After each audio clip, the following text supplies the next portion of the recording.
Pues en lo que empezamos, comparto con ustedes que traigo un libro que está en francés, del que a lo mejor alguien tiene noticia y alguien no, por si quieren ojearlo.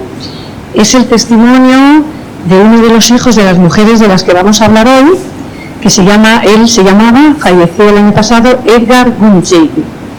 Y su madre, Rachel Gunzig, pues es una de las que que vinieron desde Bélgica y trabajó como farmacéutica en las brigadas internacionales. Como el libro todavía no ha sido traducido al castellano, pues le he traído hoy por si a alguien le interesaba echarles un vistacillo y, bueno, pues ver de qué va, porque aunque habla en general de la relación de este joven, que luego se hizo mayor, claro, con su padre y con su madre, y los dos fueron brigadistas, pues no tiene desperdicio, porque la vida de esta señora y la de este hijo pues fueron muy fuertes. Relaciones de incertidumbre, en francés, por la periodista Elisa Bruni y Edgar Gunzig. No había empezado, estábamos calentando motores. Bueno, sí. A ver. Me ha llamado mi compañero que lleva todos los temas de tecnología para decir que a ver qué nos pasaba a Rosa y a mí, que le estábamos poniendo nerviosos. Entonces, nada. Hay que coger el micrófono, ¿verdad? Hola, ¿se me oye bien ahora? Ahora sí, ¿verdad? Ya sí. Pues nada, bienvenidos a todos. Cara nueva, aunque también tenemos aquí a nuestros habituales. Y nada, por los que venís la primera vez, que habéis escogido muy bien la ocasión, entonces seguro que os va a gustar mucho. Ana Fernández Balbuena, yo la acabo de conocer hoy también, pero ella es filóloga y es profesora en la Escuela de Arte Dramático. Pero hoy está aquí por un tema muy concreto, el título que veis aquí, y nos va a hablar de las mamás belgas, entre otras muchas cosas, porque también he visto que hay más derivaciones. Aquí en esta exposición pues estamos muy concienciados del papel que tuvieron las mujeres judías y no judías que estuvieron, porque también he visto que vas a hablar de personas que no son judías, que estuvieron luchando en España con las brigadas internacionales. También con los hombres y con cualquier persona que viniera, pero bueno, en eso estamos focalizando. Yo lo único que voy a decir, como he leído, ella pues hoy nos va a aportar información muy nueva, o sea que hay móvil aquí, así que pues nada, todos atentos y seguro que lo vamos a disfrutar mucho, aunque el tema es triste, pero hablaba yo con ella, es lo que es la historia. Muchas gracias, María, y muchas gracias a Casa Sefarad por reunirnos hoy aquí en este encuentro pequeño de memoria. Yo creo que no se podía desarrollar de otra manera esta crónica que así como entre amigas y entre amigos, que es como se desarrolló la vida de estas mujeres. Poniendo las manos por delante diré que, aunque yo me he metido en esta historia, no soy historiadora. Soy filóloga, dramaturga, profesora, y hay aquí hoy alguna alumna mía, y bueno, pues me alegra mucho saber que la memoria y la necesidad de transmitirla cala a cualquier generación, ¿no? La razón por la que yo me he interesado por este asunto es porque tengo amigos belgas, aunque ellos no se consideran belgas, y luego hablaremos de ellos, que son descendientes de algunas de las mujeres de las que vamos a hablar hoy aquí. Y en los años en los que los he frecuentado, pues siempre pensaba, cuando me narraban las historias de sus familias y las suyas propias, que eran historias que habría que llevar al papel también en formato artístico. Y estoy trabajando en una obra de teatro que recogerá la herencia de estas mujeres. Un tema muy difícil de llevar al teatro, pero bueno, como dice una amiga mía, a mí me gustan los desafíos. Así que vamos a ello. Vemos aquí en esta foto a un grupo de chicas judías fotografiadas en 1937, la mayoría polacas, enviadas a España desde Bélgica y Holanda. Y junto a ellas, a 3 hombres, 2 de ellos los novios de 2 de ellas, que llevaban ya unos meses en nuestro país y habían conseguido un permiso para viajar a verlas. La foto está tomada en la residencia de enfermeras donde se alojaban en el Hospital Militar del Teniente, en Valencia, dotado por el Partido Obrero de Bélgica, que era socialista. En ese hospital libraron ellas sus batallas contra la muerte, pero también, sobre todo, contra el fascismo y por la igualdad entre hombres y mujeres. Desgranaré algunos detalles del asombroso periplo de esta treintena de voluntarias que han centrado un ensayo que he escrito, la mayoría de ellas emigradas en los años 20 o 30 desde sus países de origen en el este de Europa, y que dejaron atrás su cultura ancestral y su religión.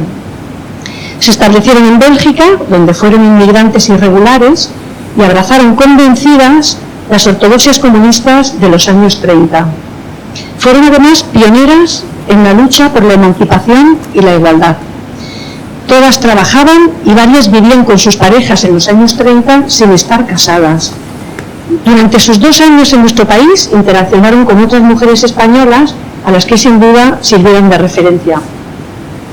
El historiador Gerben Zaltzman, que ha trabajado sobre los judíos participantes en nuestra guerra civil, defiende que la Shoah y la fundación del Estado de Israel interfirieron en la reconstrucción del relato sobre la participación de los judíos en nuestra guerra civil.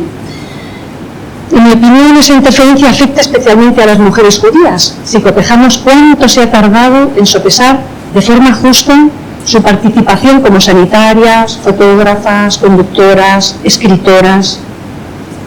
Junto al mapa de las migraciones geográficas que ellas recorrieron y que las llevaron a asentarse en Bélgica y Holanda, habría que considerar otros movimientos internos, los que construyen y destruyen cosmovisiones y anclajes familiares, emocionales y políticos, comenzando por sus orígenes eslavos.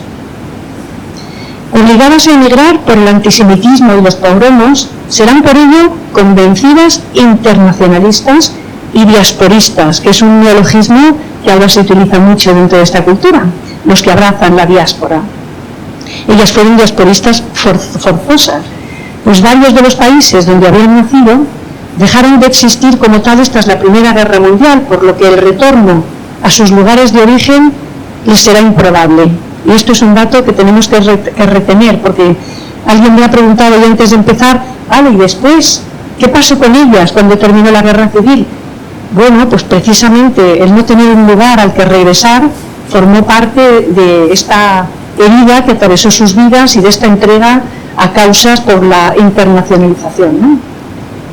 En los años 30, ellas, sus parejas, maridos y familias vivían y trabajaban en Bélgica de forma clandestina. Permanecían, sin embargo, en el país de acogida por el fuerte arraigo belga en el activismo político, por el laicismo de buena parte de su burguesía y por la histórica comunidad judía en algunas ciudades belgas como Amberes, donde hay una comunidad judía importante, especialmente en el comercio del diamante.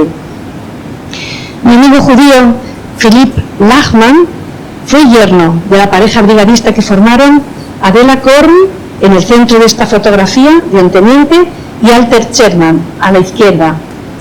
¿Una pareja belgo-polaca?, le pregunto a Philipp cuando me habla de ellos. ¿Belgo-polacos? Eso no existe, son judíos polacos, me responde Philipp. Residentes en Bélgica desde hace 3 generaciones. Objeto, bueno, residentes en Bélgica, reconoce poco convencido. Para ellos y ellas, Bélgica era entonces y es hoy un hogar, pero no es su patria. ¿Qué buscaban entonces en la España en guerra la treintena de idealistas de izquierdas cuya memoria nos reúne hoy aquí? La mayoría no tenía titulación de enfermería, y eso que vinieron a trabajar en un hospital. Algunos habían perdido ya en la contienda a sus maridos o novios cuando se presentaron como voluntarias. Sus familias no entendían sus ansias de lucha.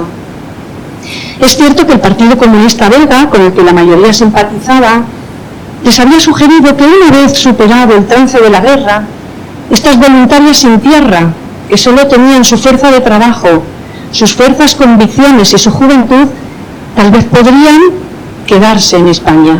Y esto sí que creo que es algo que se ha dicho poco en los libros que se han escrito sobre ellas. Huir del desarraigo en dirección a un territorio donde todas las utopías libertarias, marxistas, nacionalsindicalistas o anarquistas están midiendo su viabilidad en las trincheras. El especialista flamenco en los judíos revolucionarios de Bélgica, Rudy van Dorslaer, al que debemos buena parte de la documentación que yo he manejado y buena parte de las fotografías que vamos a ver, nos recuerda que los hijos e hijas de esos primeros inmigrantes fueron una generación opuesta a la religión, a la de sus padres, pero que al tiempo necesitaba construirse su propia fortaleza moral. para protegerse de los estragos que había causado la Primera Guerra Mundial. Y dice así, Rudi van Dorslaer: a comienzos del siglo XX la juventud judía se había quedado encerrada en un gueto económico y social a pesar de las mutaciones radicales que se producían en el espíritu y en las estructuras políticas. Desarrollaron sus propios clubs no solo para protegerse de un ambiente extranjero antisemita, sino también para protegerse del viejo mundo de sus padres, en el que ya no se reconocían. En esta mentalidad de fortaleza sitiada, típica de la nueva cultura judía del este de Europa, los particularismos profesionales y culturales que quedaban del viejo gueto se mezclaban con las ideas nuevas y nuevos modelos de comportamiento que anunciaban ya los procesos de inserción. Termino la cita. En este contexto, las mujeres de este relato asumirán muy pronto sus vías de inserción en la historia, con mayúsculas. Rechazarán la herencia religiosa, abrazarán la diáspora, reducirán el núcleo familiar a unidades por afinidad política como el grupo que ellas formaron junto a sus parejas en los convulsos años de nuestra guerra. Matrimonio y maternidad dejarán de ser prioridad para la mayor parte de ellas y la formación emergerá como un paso imprescindible hacia su emancipación. Ese fue precisamente el recorrido de 3 hermanas, de las que vemos aquí a 2, nacidas en una aldea cercana a Auschwitz.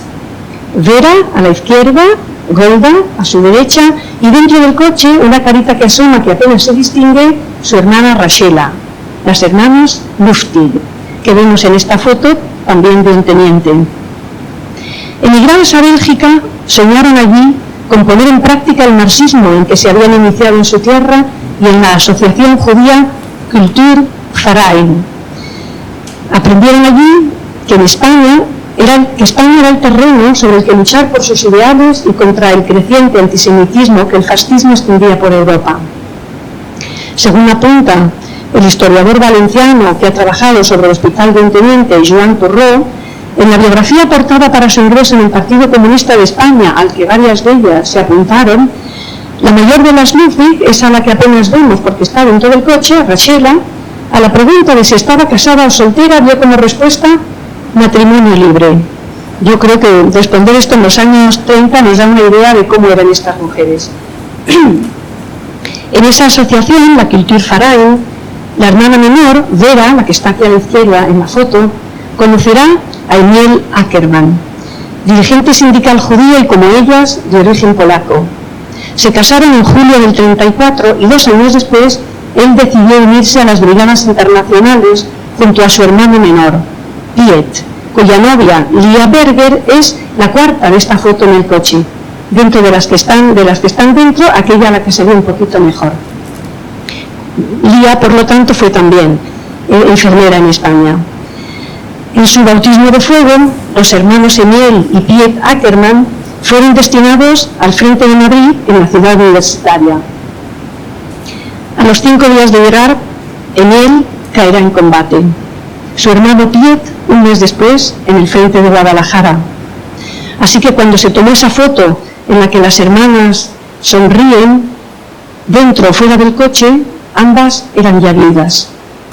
El mencionado historiador flamenco Rudi van Dorslaer realizó en los años 80 decenas de entrevistas para rescatar testimonios de las y los brigadistas judías afincados en Bélgica, que se conservan en el Centro de Archivos belgas de la Segunda Guerra Mundial, conocido como CGSOMA, y que me ha sido de enorme utilidad porque las entrevistas de las que yo he sacado datos que todavía no se han escrito en español en ningún libro, pues proceden de este centro.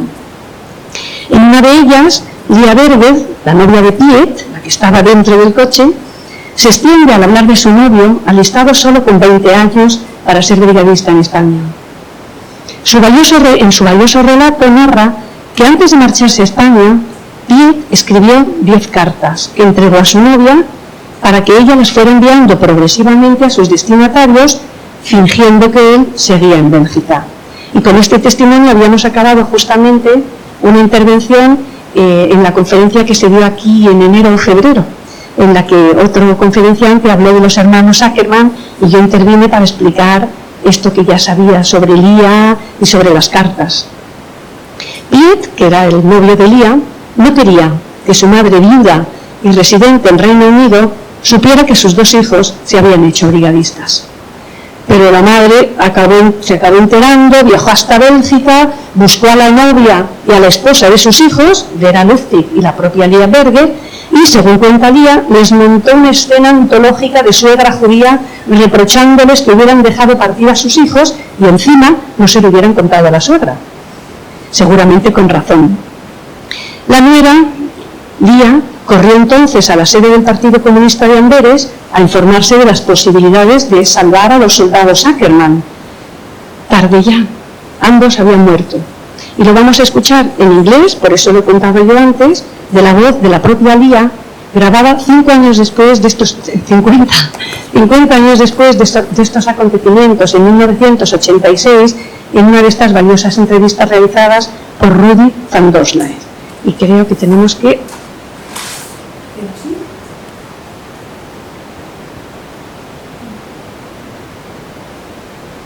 Lo hemos probado antes y funcionaba.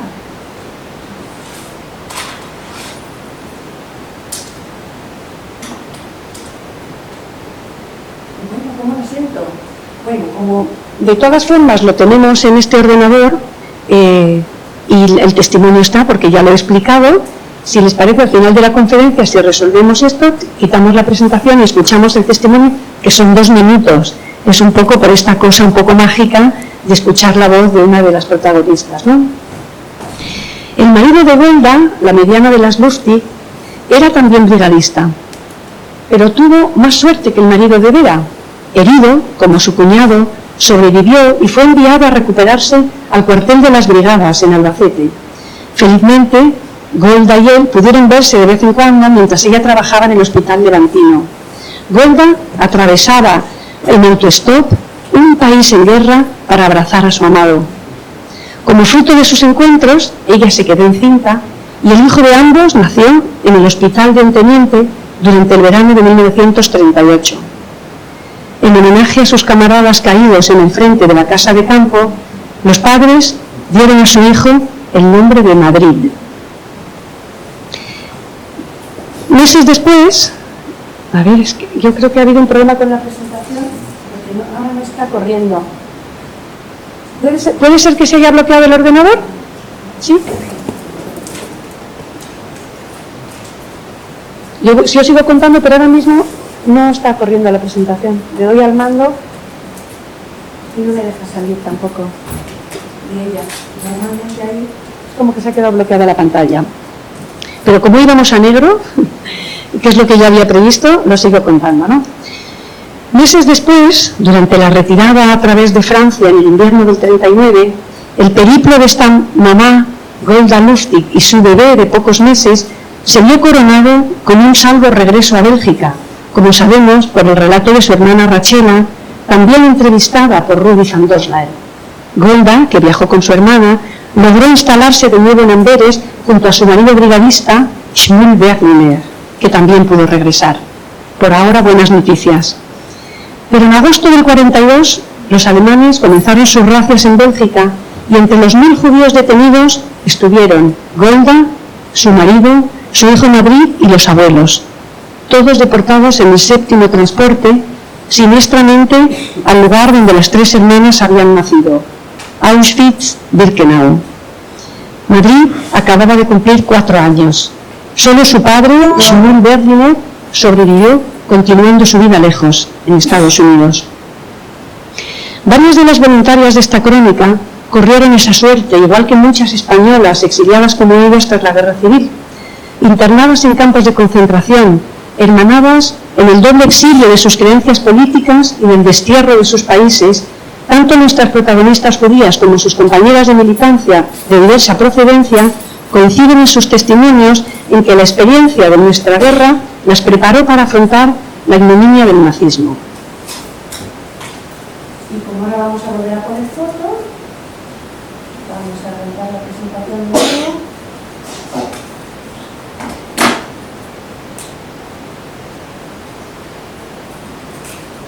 Está rebelde. ¿Me la puede volver a...? Porque así está, pero no está en modo de presentación. Tenemos que darle ahí. No veo el cursor. Ahora. No, quiero hablar. Perfecto. Ahí está, muchísimas gracias. When he left, before leaving, he wrote 10 letters, and I was supposed to send them every few weeks, so that she doesn't realize that she should think that he's in Belgium. He didn't want his mother to know. He didn't want his mother to know, so that I used to send him as those letters. He was such a person before that. He didn't want to give any aggravation with his mother. But when she found out, afterwards she found out that she had lost 2 of her sons. No, she came to Belgium when she heard, she didn't know yet that both sons had fallen, that the first son had fallen. Yes. And she made us an awful scene there, Ackerman and me. Yes. And that why did we let them go, and why didn't we let her know? Yes. And we were so upset at that. I didn't know what to do. So I went to the party and I said, ask him to come back. We didn't know what was happening actually. It was the beginning, you see, of the whole revolution. So I went to ask to see to that he at least comes back. It's really that they bring him back, and he was had already fallen. He had already fallen. Bueno, más o menos esto es lo que nos cuenta. Aquí vemos de nuevo a esa pequeña fotografía que habíamos visto antes de las hermanas Luftig, tal como yo la recibí del Centro de Documentación de las Brigadas Internacionales en Albacete. Vemos que no se ve a las personas que están dentro del coche. Cuando una mano amiga le aplicó las técnicas que demandaba y aparecieron en la oscuridad del vehículo los semblantes de Lía y de la tercera hermana, comprendí que el objetivo de mi investigación se materializaba en ese proceso: recuperar y dar visibilidad a los rostros esperanzados de esta avanzadilla del feminismo internacionalista y con ello sus historias violeta que creo forjaron las nuestras. Porque es nuestro deber seguir restaurando los testimonios quebrados que se agazapaban en la mayoría de las supervivientes y que solo los descendientes se animan a desvelar acá y allá en el desasosiego de las memorias. Añadiré a esta crónica a la treintena de voluntarias de Onteniente a otra judía, polaca también, radicada en Bélgica, por su proximidad a los perfiles del resto y por la extraordinaria riqueza de sus testimonios orales y escritos. Se trata de Rachel Gunzig, que se desempeñó como farmacéutica en la central de las Brigadas Internacionales en Albacete. Convivía en Amberes con el judío checo Jacques Gunzig, también brigadista. La pareja se casó en España en diciembre de 1938. Por poderes, él estaba en el frente y ella en el hospital de Mataró, donde nació pocas semanas después el hijo de ambos, Edgar Gunzig, autor del libro que estábamos comentando antes de que empezara la charla y que está aquí encima de la mesa, que es un libro en francés de testimonios. Estábamos diciendo que él estaba en el frente y ella en el hospital de Mataró, y que cuando nació Edgar Gunzig se tuvieron que retirar, pero la familia pudo reunirse en Bélgica solamente un año después, tras pasar meses recluidos en Francia en campos distintos, el padre por un lado y la madre y el bebé por otro. Son, digamos, los dos niños de mujeres voluntarias de las que yo he estudiado que nacieron en España. Edgar, que ya adulto indagó sobre la vida política de sus progenitores, recibió de Rudy van Dorslaer copia de un escrito de su padre dirigido al Partido Comunista Belga, motivando su deseo de irse a combatir a España. El documento estaba escrito en alemán y la periodista que ayudaba a Edgar Gunzig en sus indagaciones se interesó por saber qué lengua hablaban su padre checo y su madre polaca cuando se conocieron en los años 30 en Bélgica. Supongo que entre ellos hablaban en alemán. Ella lo hablaba con fluidez, respondió Edgar, o tal vez en francés, puesto que vivían en Bélgica, en yiddish, incluso en hebreo, yo qué sé. Esta es una pregunta que yo me hago muy a menudo al pensar en esta y otras parejas de esta historia. ¿en qué lengua amabais? Y es que Edgar pudo hablar poco con su padre y no recuerda en qué idioma. Jagunzi Dolly, de nombre de batalla, fue líder en la resistencia belga y fue asesinado en Mauthausen en 1944. Completan la lista de un teniente y Albacete 7 enfermeras tituladas en enfermería holandesas, enviadas a la localidad valenciana por su gobierno en misión humanitaria, 3 de ellas judías. Las vemos aquí en la recepción del entonces embajador español en los Países Bajos, José María Semprún, el padre de Jorge Semprún. Al fondo, con gafas, al lado de Jorge Semprún, a su derecha, según vemos la foto, vemos a Nora Diamant, una de las 2 judías. Y la primera por la derecha es otra de las judías que vemos en la foto, Trudel de Vries, que nos dejó este testimonio a su llegada al hospital de un teniente. Los testimonios de Trudel no tienen desperdicio. Aquí la vemos también, es la de la derecha esta foto. Nosotros no hablábamos nada de español. Solo sabíamos cerrar el puño y decir, ¡guau, pasarán! 3 enfermeras españolas nos acogieron en el hospital y nos dijeron, ¡ay, qué simpáticas! Y yo les dije, Partido Socialista, Partido Comunista, y se echaron a reír. Nosotras tampoco teníamos ni idea de cómo afrontar las cosas. Al día siguiente mandaron a los pregoneros que recorrieran el pueblo con su fanfarria pidiendo a todas las mujeres que vinieran a ayudar al hospital. Algunas de las que vinieron eran analfabetas y no sabían ni leer la temperatura en un termómetro. España estaba muy atrasada, nos dice ella, y nos enfrentamos a dificultades con las que no habíamos contado en absoluto. Trudel conoció en España al que fue su marido, el médico Theo van Rins. Se casaron en nuestro país y en los años 40 concibieron 4 hijos, pero solo 2 sobrevivieron. La primera falleció a las 2 semanas de nacer, pero el segundo, Bert, tuvieron que darlo a una familia amiga con solo 10 meses para protegerlo cuando Trudel fue arrestada en 1943. Una vez internada en el campo holandés de Groningen, dio a luz en mayo de ese mismo año a Margarita, bebé prematuro que falleció 2 semanas después en el campo, a pesar de que ella era matrona y había ayudado a alumbrar a muchos niños en el campo. Su cuarto hijo, Josh, llegó cuando ya había acabado la guerra en 1946.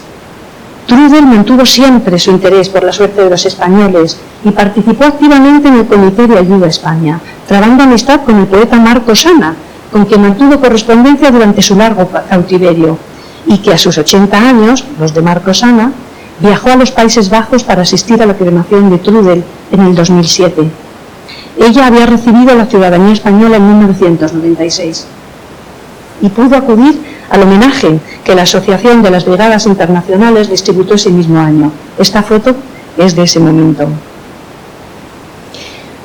Creo que no se ve nada. Sí, ¿no? ¿Se puede leer un poquillo? Pues este es un cuadro resumen que he hecho del que podemos sacar algunas conclusiones. De los 31 casos que yo he estudiado, 24 procedían de Bélgica y 7 de Holanda. De origen judío eran solo 24, porque la mayoría de las holandesas no eran de origen judío. Es interesante que de las 31, 28 trabajaban, de aquellas de las que tenemos datos, porque hay algunas de las que solo tenemos fecha de nacimiento y que se vinieron como brigadistas.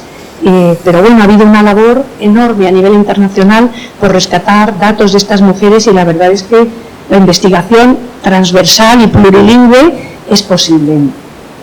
Es interesante que 17 de las 31 estaban casadas o vivían en pareja, 17, que durante la guerra conocieron a sus maridos o se casaron 7, que después de la guerra algunas que ya habían enviudado se volvieron a casar y otras se casaron por primera vez, hasta casi la mitad. Y un dato que nos habla de lo que pasó en sus vidas: 3 de las 31 se casaron en matrimonios de conveniencia. Es evidente que inmigrantes ilegales seguramente pues necesitaban regularizar sus papeles y en fin continuar con sus vidas. Los novios y maridos caídos en la guerra civil sumaron 9 y sin embargo vemos que solamente de 12 tenemos datos de que fueran madres en algún momento de sus vidas. De las 24 judías, digamos, aunque de las 31 varias de las que no eran judías lucharon también en la resistencia y arriesgaron sus vidas, 14 fueron deportadas, 4 murieron en deportación. Es decir, que la tasa de mortandad fue baja, y seguramente esto nos habla de cómo se ayudaron.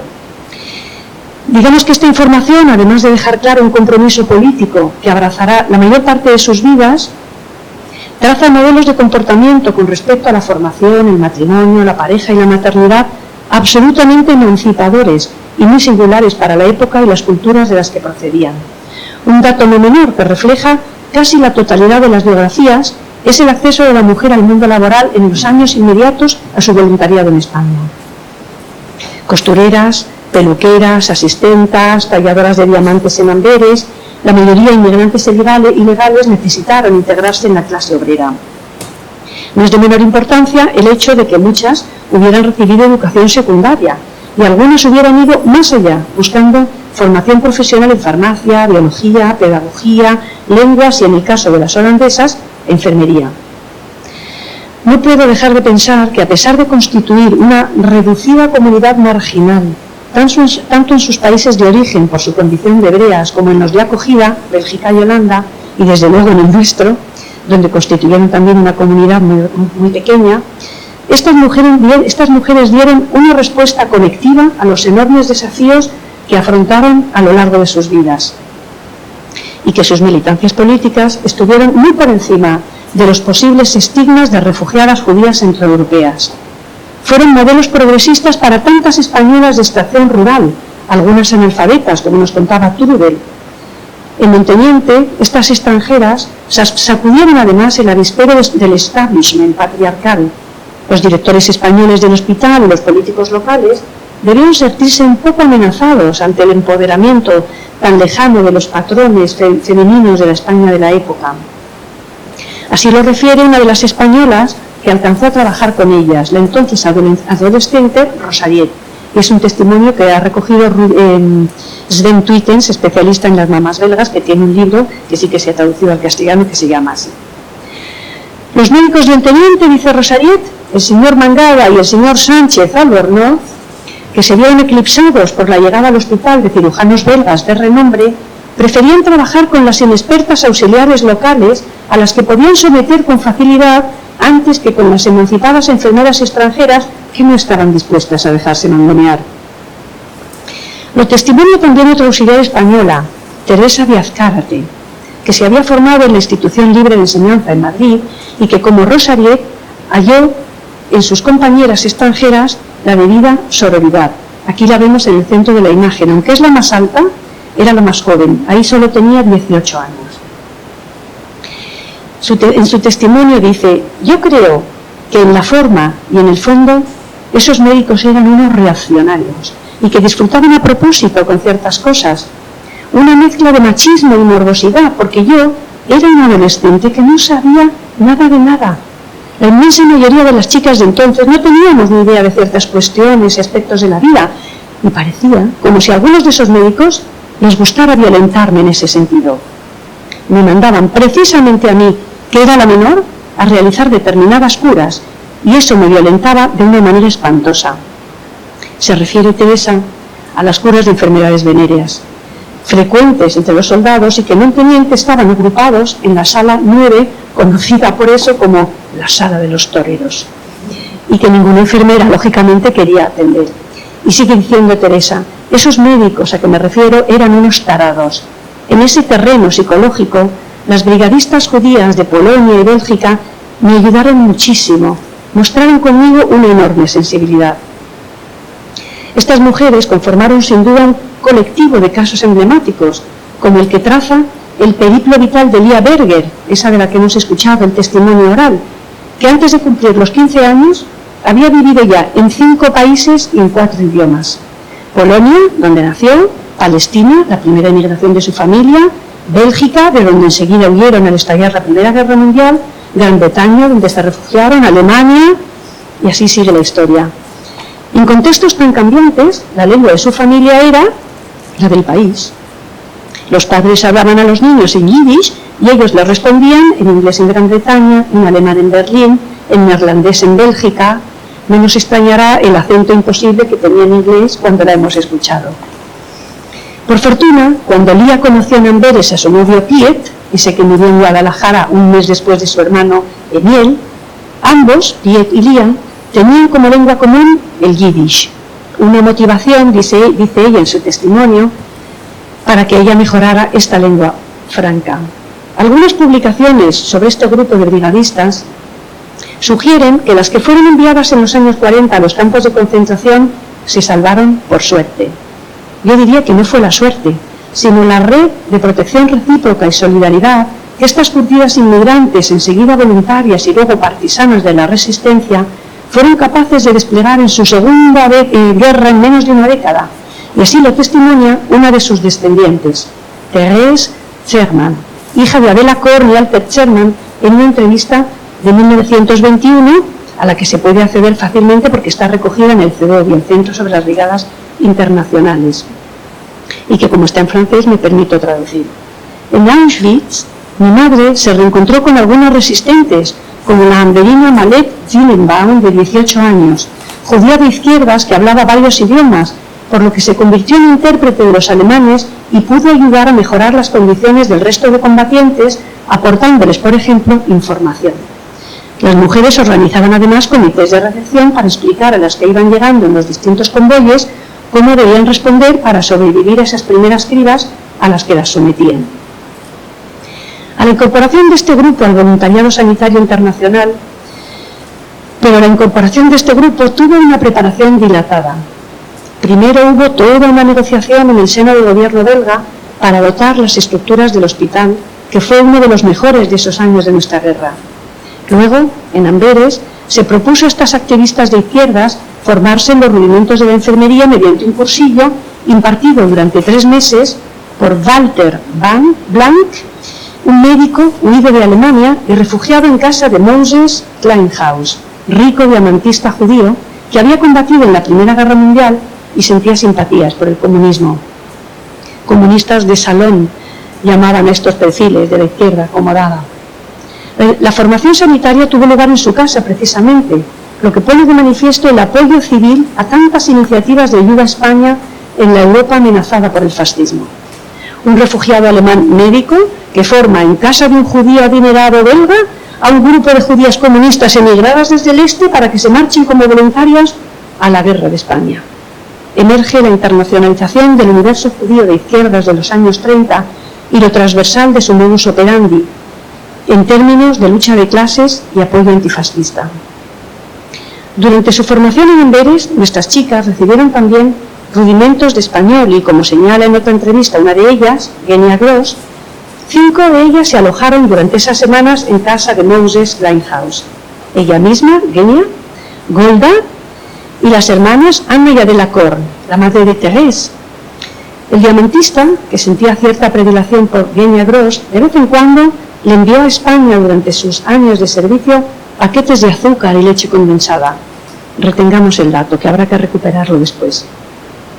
Con esa somera formación sanitaria, el grupo salió de Bélgica en abril del 37, haciendo escala en París, donde fueron sometidas a examen en la sede del Partido Socialista para comprobar su idoneidad, ideológica, por supuesto. En la frontera franco-española, comprobaron que estaban informados de que ellas viajaban, porque no les pidieron documentación. De hecho, la mayoría no llevaba pasaporte, pues siendo inmigrantes irregulares, carecían de él. Al acercarse a Barcelona, cuenta Genia Gross y confirma Lia Berger, cada una en sus testimonios, una de las voluntarias sacó de su maleta una combinación encarnada, la rasgó y la desplegó por la ventanilla como si fuera una bandera, entre los aplausos de sus compañeras. Era 1 de mayo y las enaguas rojas ondearon como estandarte. Llegadas a Barcelona, algunos se retrataron en esta mítica fotografía tomada en la plaza de Cataluña, delante del Hotel Colón, con un cartel de Lenin como telón de fondo. Un hermoso documento visual que está en esta exposición y cuya transmisión nos habla de la necesaria recuperación de la memoria. Rachela Lustig, la mayor de las 3 hermanas que están punteando nuestro relato, entregará la fotografía al historiador belga del que hemos hablado, Rudy van Doorslaer, casi 50 años después de que se tomara, durante la entrevista en 1986, pocos meses antes de la muerte de ella. Rudy van Doorslaer, a su vez, la pondrá a disposición del periodista flamenco Sven Twittens para la publicación de su libro pionero las mamás belgas 30 años más tarde, en 2016. En cuanto al hospital, otra de las voluntarias, Genia Haas, escribiría un artículo publicado en Suecia en 1962, hablando de su recuerdo de la campiña untinentina. Sol radiante, palmeras, almendros, naranjos, limoneros, higueras, todo lo que imaginamos en un país mediterráneo. Pero en ese marco idílico, casi un centenar de enfermeras y auxiliares, junto a una veintena de doctores, se desempeñaron en el hospital militar. 4 internacionales y 15 españoles entre los médicos. En cuanto a las enfermeras, 38 eran internacionales de 10 nacionalidades distintas y 50 españolas. Esta convivencia transnacional generará singulares relaciones laborales y se proyectará sobre la pequeña localidad de Onteniente, aunque la diversidad tendrá también sus inconvenientes. A pesar de sus esfuerzos de integración, enfermeras, médicos y auxiliares no hablaban el mismo idioma, ni las internacionales entre sí ni ellas con respecto a las españolas, y aunque el hospital se habilitó con intención de atender a soldados españoles, llegaron hasta allí brigadistas de toda procedencia. La enfermera holandesa Johanna Bovenker, que aquí vemos la segunda por la derecha con gafitas, escribió a finales de los 80 unas entrañables memorias de su tiempo en España. En ellas narraba así su labor asistencial. Los heridos y enfermos estaban contentísimos con lo que hacíamos y querían casarse con nosotras en agradecimiento. Estaba claro que nos consideraban un grupo de solteronas o viudas. Ella lo era, por cierto, que su novio brigadista había muerto en enero de 1937. Habíamos pasado los 20 y no estábamos casadas, era eso. Con los heridos que entraban por su propio pie se producían conversaciones de este estilo. Herido o camarada, herido o enfermo, camarada.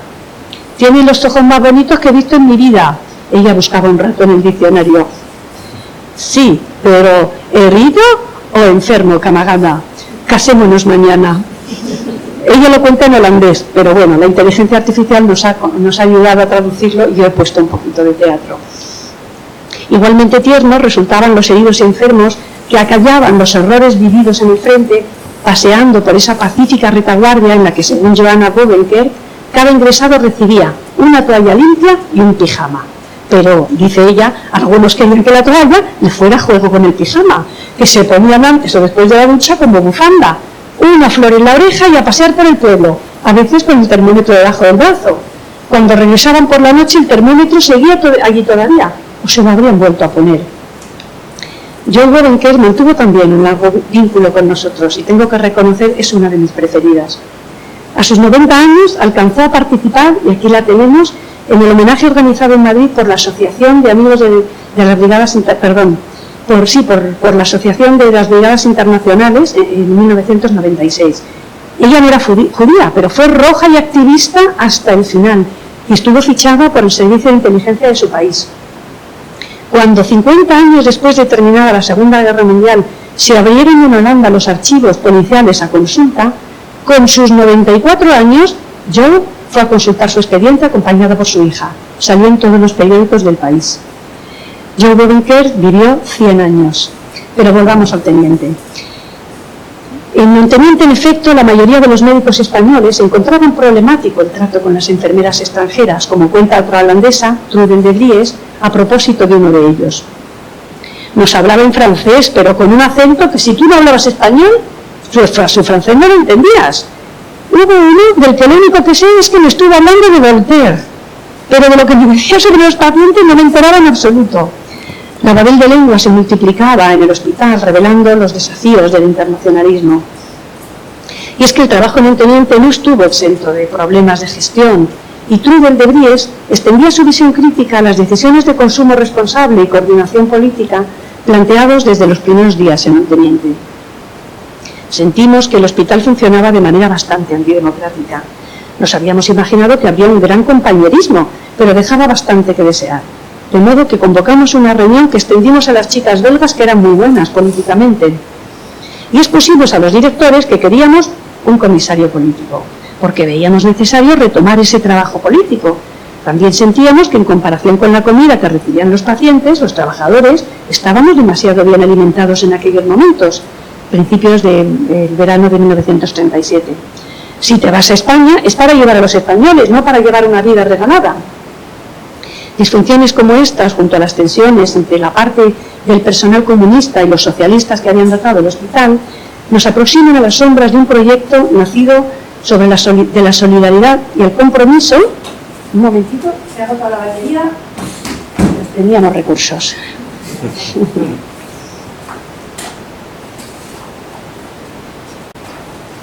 Y así no tenemos que andar buscándolo. Aquí estamos.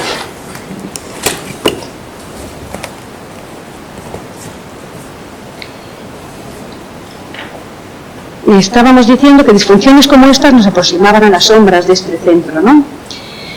Inserto además en las tensiones geopolíticas y las visiones nacionales e internacionales que tuvieron sus consecuencias, por ejemplo, cuando el médico holandés I.S. Foet, que trabajaba en otro hospital cercano, fue espontáneamente a solicitar yeso para escayolas que a ellos se les había terminado. La intendencia del hospital de Onteniente se lo negó.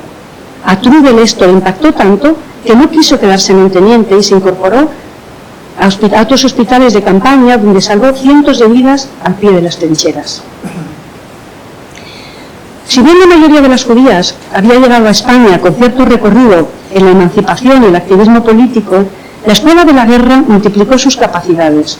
Un ejemplo fue la labor de Rachel Munchi como responsable del servicio de farmacia en la central de las Brigadas Internacionales de Albacete, que se entendía en latín con algunos médicos.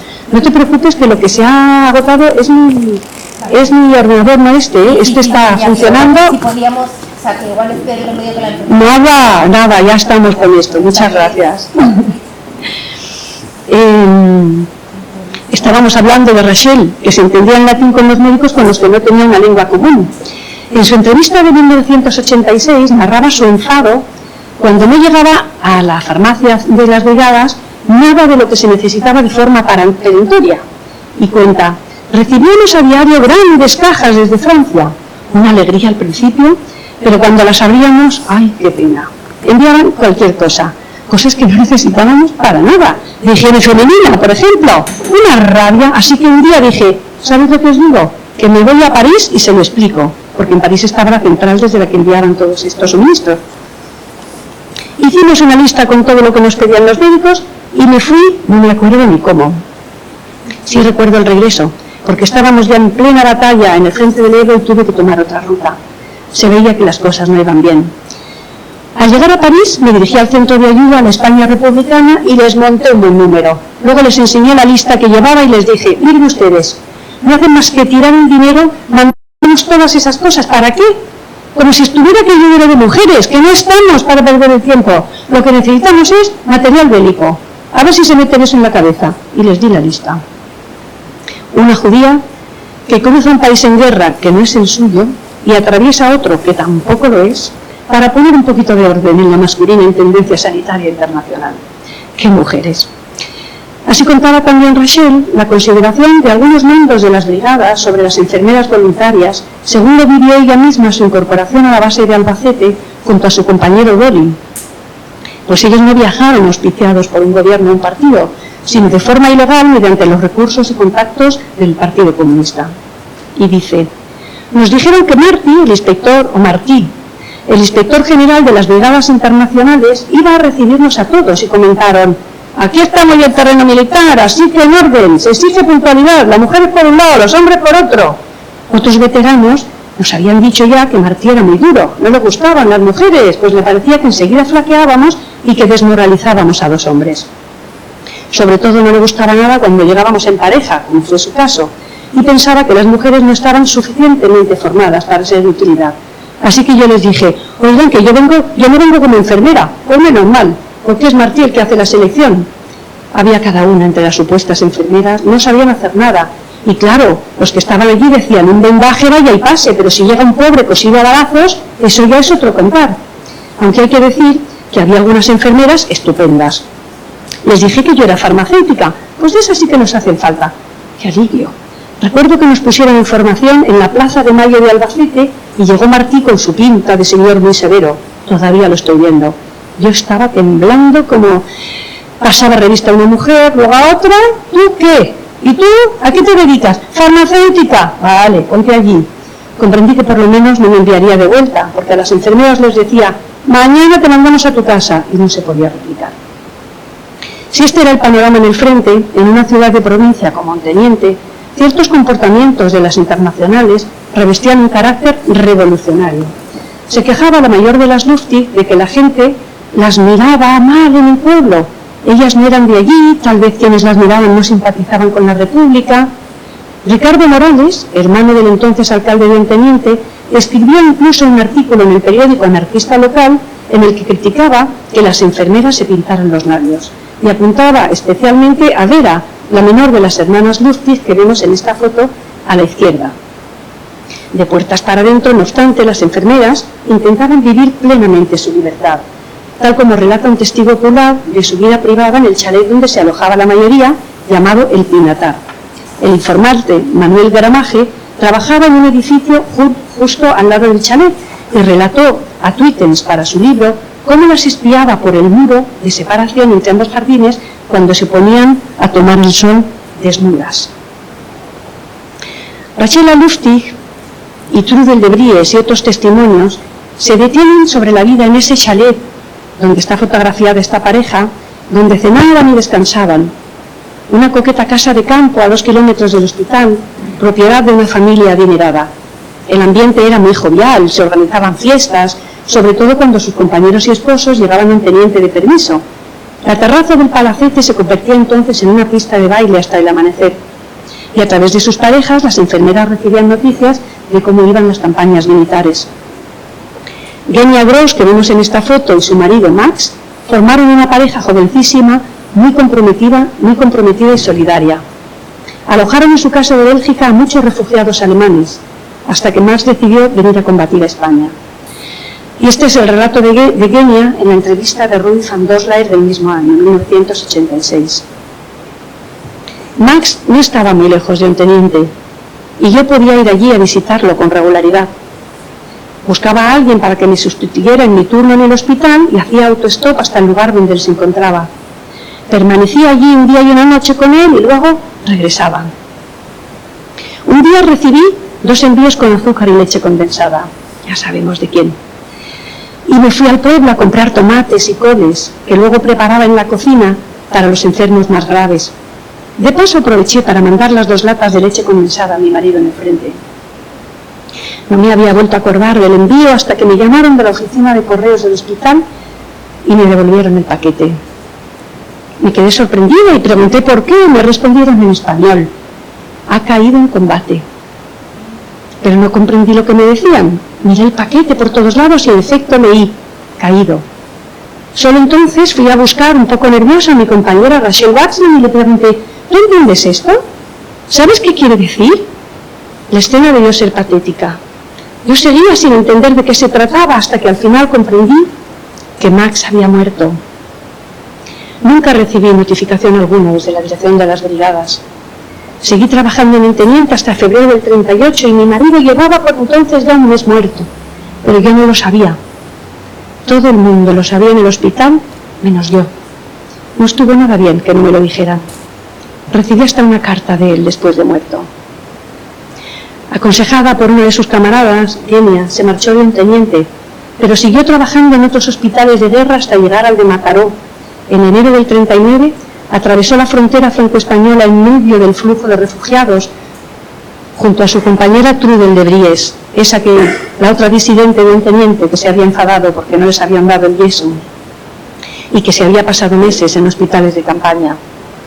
Genia logró llegar sana y salva a la frontera con Bélgica, donde alguien la estaba esperando, muy inquieto. Moses Kleinhaus, el diamantista de Amberes, que nunca la había olvidado. Las enfermeras holandesas habían dejado Onteniente a finales del 37 en dirección a otros hospitales, como el de Villanueva de la Jara, que fue conocido como el Hospital Holandés. Y cuando en abril del 38 tuvieron que salir de allí también en dirección a Mataró, fue la vía de escape de la mayoría de los sanitarios, su viaje se organizó en tren. Un trayecto que Joe Bodenkerk, con su verbo inquieto, narraba en esas memorias, y que dice así: en los vagones, durante el día, se dejaban las puertas abiertas y las españolas se sentaban con las piernas colgando al exterior, charlando, riendo y cantando con inquebrantable alegría. Ante el abismo de la derrota, rodeada de heridos que viajan en dirección al exilio o tal vez a la muerte. Las jóvenes cantan luciendo unas piernas que pronto habrán de esconder bajo centímetros de faldas rigurosamente medidos. ¡Qué mujeres! En diciembre del 38, las holandesas fueron evacuadas vía Francia en un transporte internacional. Todas menos Trudel, que como ya hemos dicho, acompañó a Guenia un mes después. En cuanto a las procedentes de Bélgica, fueron también inasequibles al desaliento. Perdían la guerra en España, pero siguieron trabajando por la vida de otros en el Hospital del Teniente hasta el límite, marzo del 39, cuando hubo que evacuarlas en avión porque la retirada por tierra ya no era viable. Genia Haas, en su artículo ya citado, narraba lo doloroso de ese adiós. Justo antes del fin llegó orden de evacuar el hospital. Hubo un acto de despedida donde los representantes de la ciudad nos nombraron ciudadanas de honor con estas palabras: a pesar de que sois todas extranjeras, sois más españolas que los que nacieron en España y traicionaron a su patria. Fue infinitamente difícil decir adiós a los compañeros españoles. Sabíamos, y ellos también, que lo que les esperaba era el terror fascista despiadado en todas sus formas. Pero incluso entonces hablaron con genuino orgullo español sobre la lucha sin tregua contra el fascismo. Ceremonias aparte, no faltaron la humanidad y el afecto por parte de ellas en el trance de la separación, ya que habían establecido vínculos de afecto y cuidados con la población local. El historiador valenciano Joan Torró recoge el testimonio de quien era un adolescente en el 39, cuando ellos tuvieron que dejar un teniente. María Regina Mollà vivía en el Teular de Segador, unas casas muy cercanas a la residencia del Pinatar, y recuerda la despedida de las enfermeras belgas que prepararon arroz con leche para repartirlo entre las chicas y chicos de las casas vecinas. Es evidente que hubo negociaciones diplomáticas de alto nivel para sacar a las mamás belgas de aquí con garantías, pues consta que en marzo del 39 un grupo del que ellas formaron parte fue conducido hasta el aeródromo de Chiva, en Valencia, desde donde despegaban los cazas que defendían la capital del Turia durante la Guerra Civil, solo unas semanas antes de aquel comunicado sobre el Ejército Rojo, cautivo y etcétera. ¿Cómo apuraron? ¿Cómo nos acompañaron hasta la derrota final? ¡Qué mujeres! Su compromiso de permanencia en España hasta el límite fue el mismo que el de varios de sus compañeros judíos en el frente, quienes, a pesar de la orden de disolución de las brigadas en octubre del 38, permanecieron acantonados en territorio español, entre otras razones, ya lo hemos dicho al comienzo, porque no tenían a dónde ir. Esta era la triste realidad. La mayoría no podía ser repatriado legalmente por haber trabajado y combatido en España, violando los principios de no intervención en los países de donde procedían. Aunque eran bien conscientes de esta situación cuando tomaron la decisión de unirse a la lucha contra el fascismo. Y también cuando se vieron obligados a replegarse hacia la Francia inhospitalaria, según contaba con gran sencillez el primero de los que vemos en esta foto, el belgo-polaco Emmanuel Mink, también entrevistado por Rudy van Doslaers en esa misma tanda de entrevistas que hoy nos sirven como testimonios. Dice Emmanuel: cuando la guerra estaba ya casi perdida y los fascistas comenzaron a cercar Cataluña, la mayoría de nosotros que no podíamos ser repatriados nos presentamos voluntarios una vez más y fundamos un grupo internacional de combate bajo el nombre Henryk Torunchik, el nombre de su comandante polaco. Teníamos la misión de proteger a la población civil en su huida hacia Francia. Es demoledor recordar que en su voluntariosa travesía hacia el país galo, protegiendo a los civiles, nada más cruzar son desarmados y enviados a los campos del norte de África. Aquí los vemos en la foto del campo donde llegaron. Nos recordaba Rachel Alufti que a su llegada a París se las tomó por espías y se las controló mucho, pero ella y su hermana Golda, en un gesto muy femenino de ir resolviendo los problemas uno a uno, incluso entre guerras, deciden quedarse unas horitas en la capital francesa para cumplir con su deber de sororidad: visitar a otra de sus hermanas residente en París. Querían que conociera a su sobrino Madrid, hijo de Golda y Shmuel. Al día siguiente, narra Rachela, logran franquear la frontera, ella con su sobrino en brazos. A pesar de viajar sin documentos, los aduaneros no les ponen dificultades. Los socialistas belgas habían prevenido a la policía para facilitar el retorno de estas trabajadoras humanitarias irregulares. ¡Cuántas paradojas administrativas! De hecho, no está claro que ellas estuvieran informadas de cómo se desarrollaría la operación de retorno.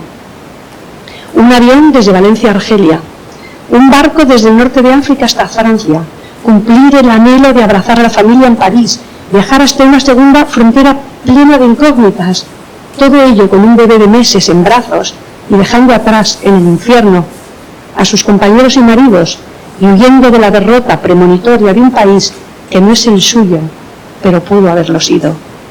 Sabedoras de todas formas de que no son ya de ningún sitio. ¡Qué mujeres! Cuando la batalla las emplaza de nuevo en su país de acogida, la mayoría de ellas no duda en seguir construyendo futuro desde la resistencia. Llevan y traen mensajes, documentos, dinero, esconden a otros judíos y a sus propios hijos en familias seguras, se hacen espías como Vera Lustig y Rachel, la farmacéutica de Albacete que trabajaron para la Orquesta Roja. Y cuando por causa de estas misiones algunas son arrestadas y llevadas a los campos de exterminio, la logística y la información que tanto han frecuentado en las dos retaguardias se vuelven de nuevo sus aliadas para seguir encarnando la palabra vida.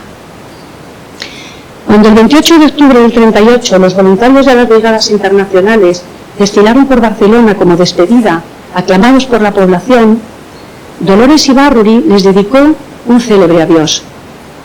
No os olvidamos, y cuando el olivo de la paz florezca, entrelazado con los laureles de la victoria de la República Española, volved. El olivo, ya sabemos, tardó mucho en florecer. Tendrán que pasar décadas para que se materialice el justo reconocimiento a los y las brigadistas por parte del pueblo español, para que puedan volver como lo que fueron, hermanos y hermanos en la lucha contra el fascismo. Será ya en octubre de 1986, con motivo del homenaje organizado por el Partido Comunista de España en el 50 aniversario de la llegada de las brigadas internacionales a España, donde Pasionaria los recibió de nuevo personalmente como les había prometido. Para ellas y ellos, este homenaje selló la generosidad de su entrega de entonces, aunque la desmemoria de muchos hubiera cubierto de olvido e ingratitud durante demasiado tiempo su lucha por nosotros y por nosotras. Entre los casi 800 brigadistas que pudieron recibir ese tributo se encontraban Adela Korn y su marido. También las neerlandesas Trudel de Vries y Nora Diamant, que mantuvo amistad con los Zerman toda su vida y que, muy delicada de salud, morirá solo unos meses después de haber vuelto a España. Según consta en los archivos de la Asociación de Amigos de las Brigadas Internacionales, en 1996 asistieron a un segundo homenaje organizado por ellos 371 exbrigadistas procedentes de 31 países diferentes, entre ellos las holandesas de un teniente, Johanna Bodenker, a la que habíamos visto ya en una foto de ese homenaje, y Trudel de Vries, ninguna de las que procedían de Bélgica, la mayoría ya fallecida.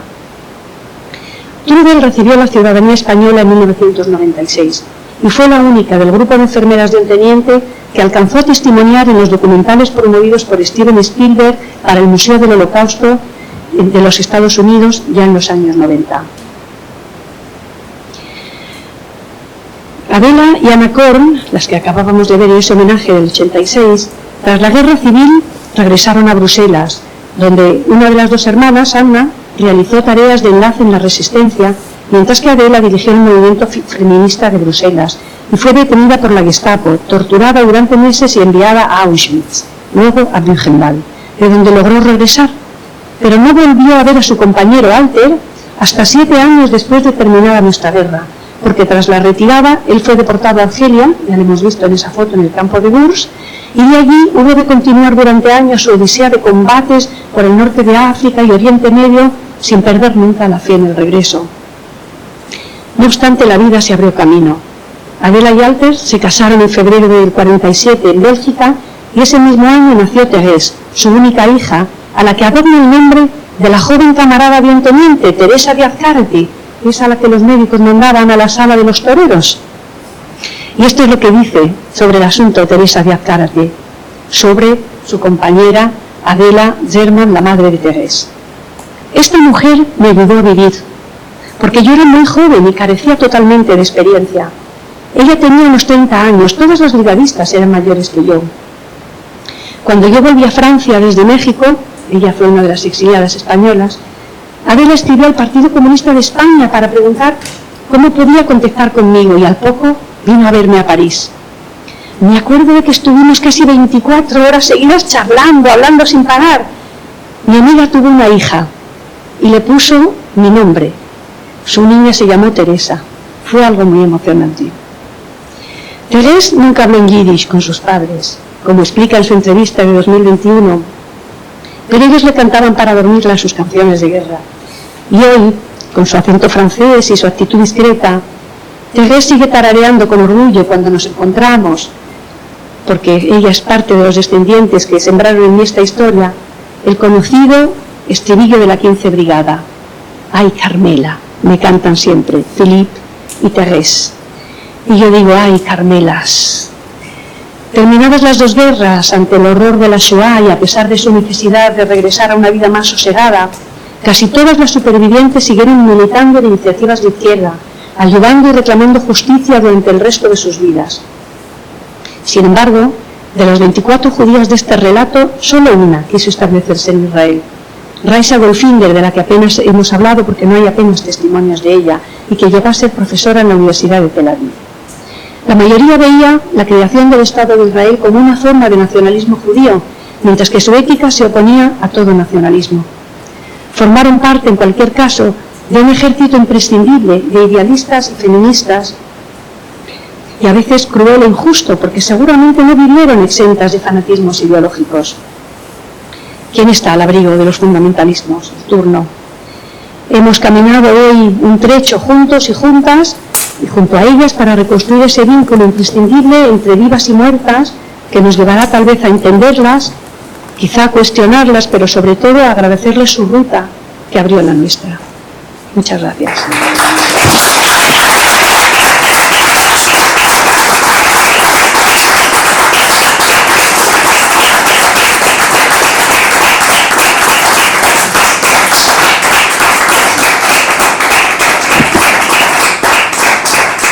Pues nada, muchas gracias. Normalmente en estos momentos se abre turno de preguntas. Sí.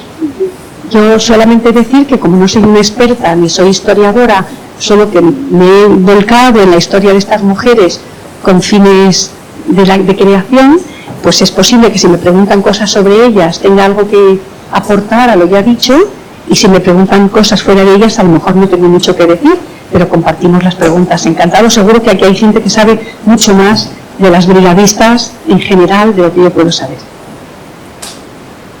Bueno, aquí siempre damos la oportunidad de hacer preguntas que no sean difíciles. Y también si alguien quiere hacer algún comentario, porque a veces los comentarios pues son más enriquecedores que preguntas que a veces son muy casuísticas y como triviales. O sea, no pasa nada. Como se está grabando, supongo que hay que dar el micro, ¿no?, a las personas para que se grabe. Yo prefiero sin micro, sin... Es porque como están grabando, para que se quede grabado y las personas que lo vean en otro momento... No, empiece, sí. Sí.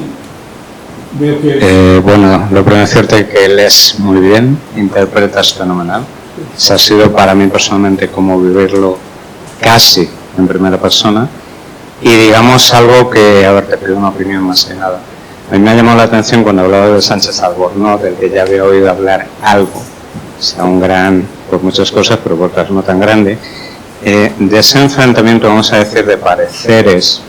¿Crees que ellas dejaron algo en las enfermeras españolas, en las mujeres españolas con las que pudieron convivir, compartir su tiempo, que despertaron algún tipo de feminismo, dejaron algún tipo de avance, por más que luego tuviéramos una dictadura durante tanto tiempo?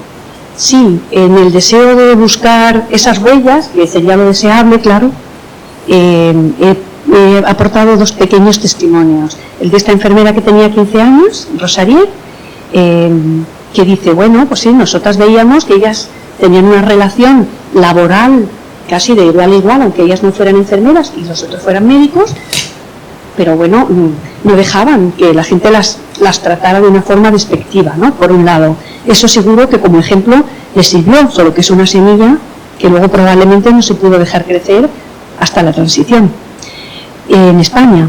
Y en cuanto a Teresa de Azcárate, creo que el hecho de que una de estas voluntarias lleve el nombre de una mujer española habla de esta solidaridad tan intensa en tiempos de guerra. Teresa de Azcárate es un personaje que en sí mismo merece una obra, y de hecho formará parte de los personajes de la obra de teatro en la que yo estoy empezando a trabajar.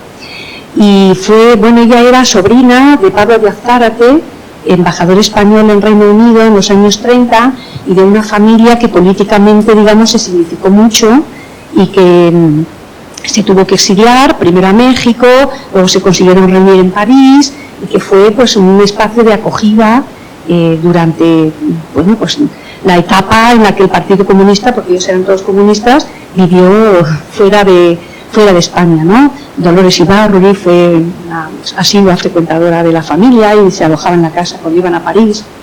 De manera que, yo creo que Teresa de Azcárate ya venía con eso puesto, ¿no? Era de una familia de izquierda, se había formado en la Institución Libre de Enseñanzas, pero estoy segura de que el trato en este ambiente internacional con mujeres muy distintas y que venían de tradición de izquierda judía, y ella que hablaba idiomas, porque Teresa Azcárate hablaba ya francés e inglés a sus 18 años, entonces se pudo relacionar con ellas de una manera más directa, dejó una huella recíproca. De momento yo no he encontrado por ahora muchos más testimonios de mujeres españolas que digan yo las conocí y esto es lo que aprendí de ellas, pero seguro que lo seguiremos encontrando porque esta es una historia inacabada, es una crónica inacabada. Yo solamente he cogido algunas cosas que me parecía que compartirlas podían trazarnos un mosaico incompleto de lo que ellas habían vivido, pero pues es un testimonio más el mío, ¿no? Bien, yo sinceramente no sé por dónde empezar.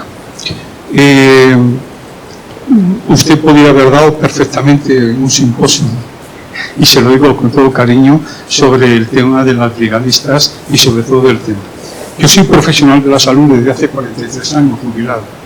He trabajado junto a otros compañeros y otras personas sobre el tema de la participación de los judíos y de los no judíos en las brigadas internacionales sanitarias. Es verdad, lo primero, mi agradecimiento a usted porque el trabajo que ha hecho aquí le habrá llevado una cantidad de tiempo impresionante.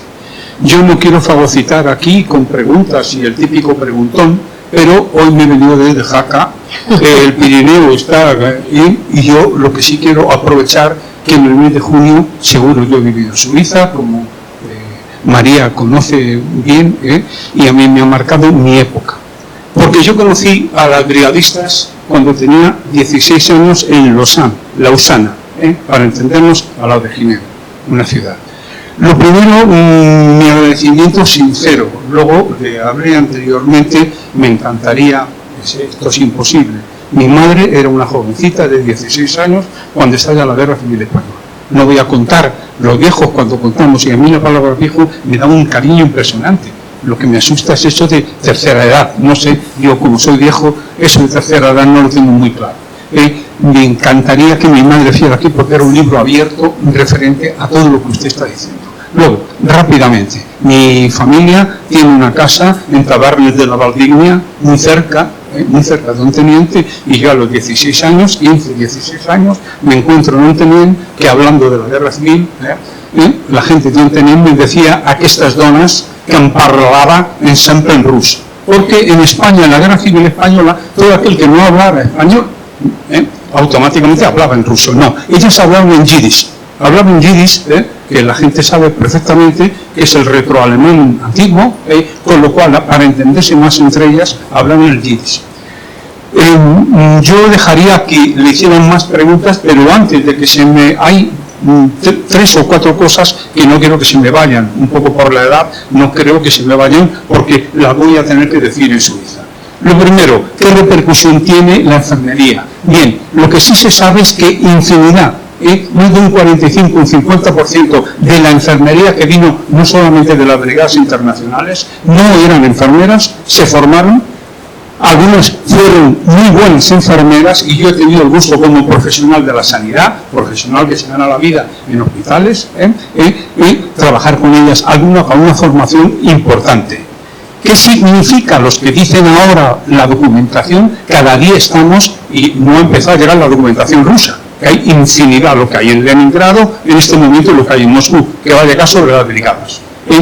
La repercusión que tuvo lo que hicieron estas enfermeras es importantísima. Primeramente, la primera transfusión de sangre hecha por el doctor Norman Bethune en el frente de aquí, de la casa de campo, en frente de lo que es hoy el hospital de la Moncloa. Ahí se hace la primera transfusión sanguínea de plasma sanguíneo priorizado, con lo cual luego se apuntaron muchos. El primero es Norman Bethune, miembro del Partido Comunista canadiense, por cierto, que tuvo muchas dificultades. Luego, los trenes que aquí se emplean para trasladar los enfermos de guerra son copiados posteriormente tanto por los ingleses, tanto por los alemanes, tanto por los franceses después, porque fueron muy interesantes. Las técnicas, algunas como la de José Trueta, y su oclusión y los sistemas que se han tenido, eso de que en España aquí había enfermeras muy formadas, como había médicos muy formados,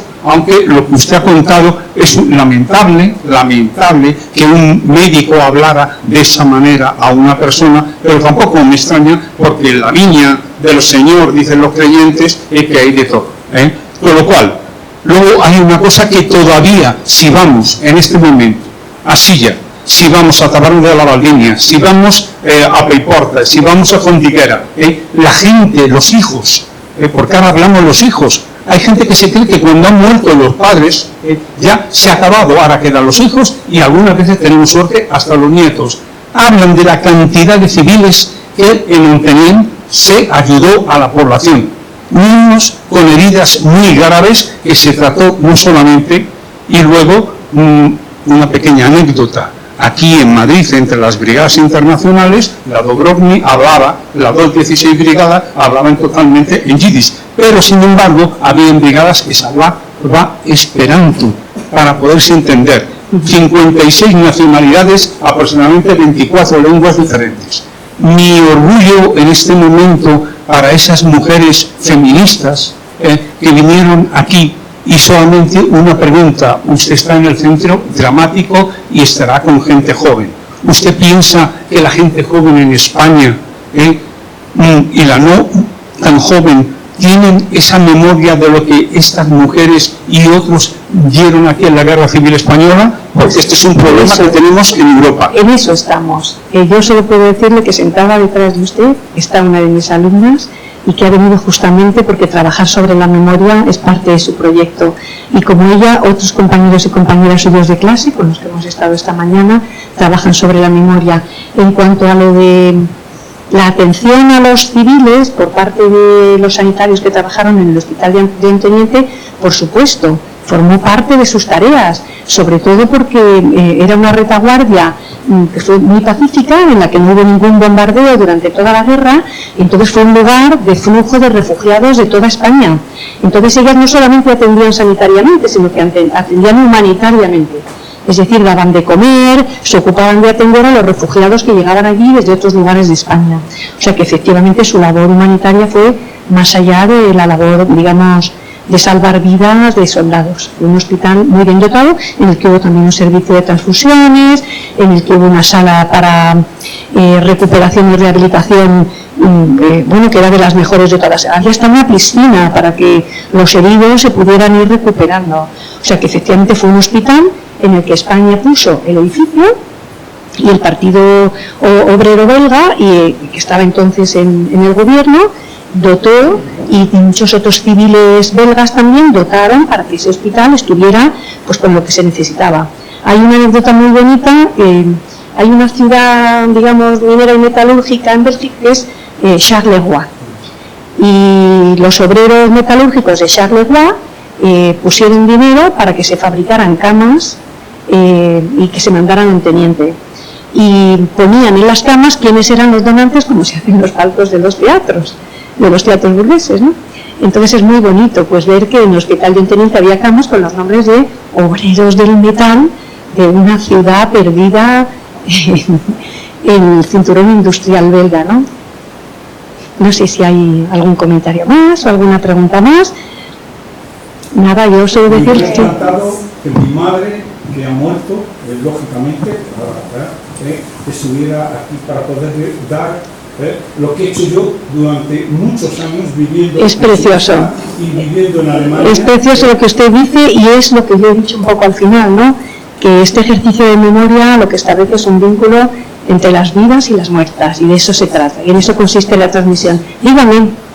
Sí. Sí, ¿en qué ciudades españolas hubo personal sanitario extranjero durante la Guerra Civil? Yo no lo sé, porque yo solo he trabajado... ¿O el número tal vez? No, yo puedo decirle por la vinculación con las mujeres que yo he estudiado, que Onteniente estuvieron en Villanueva de la Jara, que es donde estuvieron las holandesas. Sé que cuando se fueron replegando, la mayoría recaló en Mataró, donde estuvo uno de los hospitales más grandes hacia el final, porque es donde podían quedarse de manera segura los sanitarios y las sanitarias.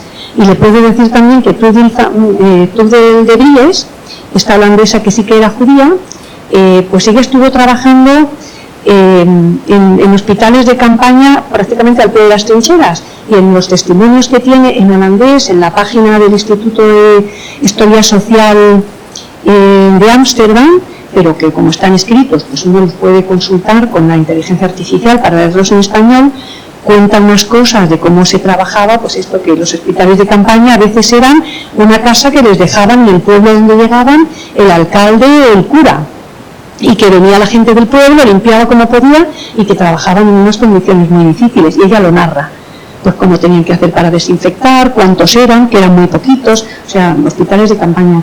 Pero sobre el resto de servicios sanitarios del país yo no lo sé, porque como le he dicho, yo no soy historiadora.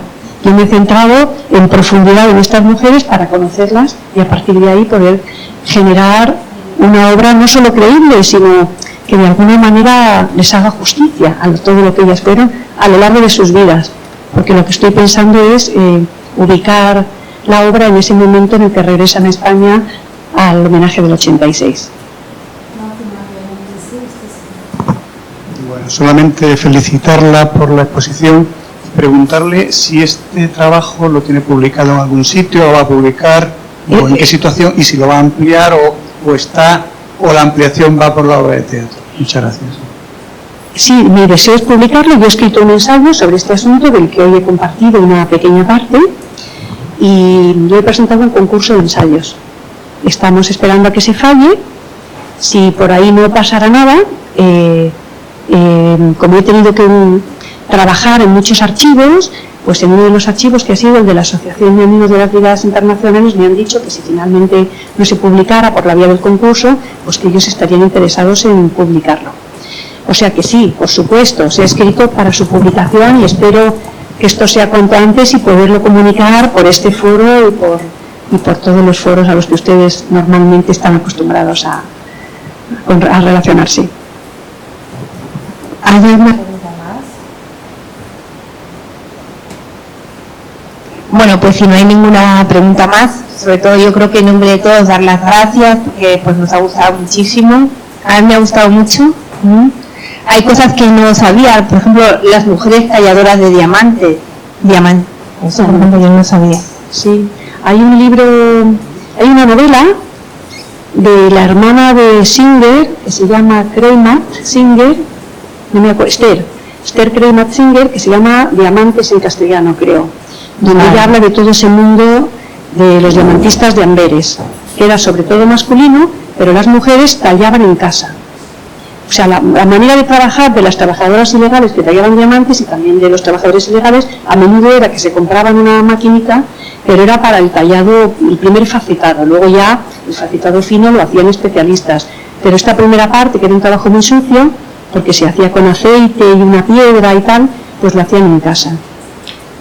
Ellas, de hecho, de las tres hermanas Lufti, Vera, Rachela y Golda, que es la que vive en el campo, la madre de Madrid, la mayor, efectivamente fue talladora de diamantes y tenía una bicicleta. Esto lo cuenta ella en su testimonio, que es muy bonito. Y cuando decidió que se venía a España, como todas pensaban que se venían para siempre, porque se les había dicho el Partido Comunista, iros para España, allí lucháis por la democracia y cuando la guerra acabe, esa es vuestra patria. Pues ella vendió su bicicleta, pero no pudo vender la maquinita de tallado de diamantes, y por fortuna para ella, porque cuando regresó retomó su trabajo en casa. Y de todas formas es que el asunto de cómo ellas consiguieron la nacionalidad belga o por lo menos la regularización en el país, eso da para otra serie. Porque en Francia, por ejemplo, pues todos los que combatieron en España y en la Resistencia consiguieron la nacionalidad francesa, pero en Bélgica no fue así y bueno, pues tuvieron muchas dificultades para permanecer en el país. De hecho, lo que cuentan es que estaban como apátridas, o sea que les habían permitido continuar allí, pero no tenían nacionalidad. O sea que efectivamente hay ahí asuntos laborales también que acompañan todo este recorrido y que yo he contado, anécdotas que pueden hacer amena una charla en estas condiciones, pero detrás de cada una hay una historia personal, laboral, familiar y política que es un mundo como cada uno de nosotros, ¿no? Muchas gracias por haberme dado la oportunidad de compartirlo. Bueno, pues esperamos que si hay, bueno, pues si hay obra de teatro o lo que sea, ya nos gustaría verla aquí. Gracias.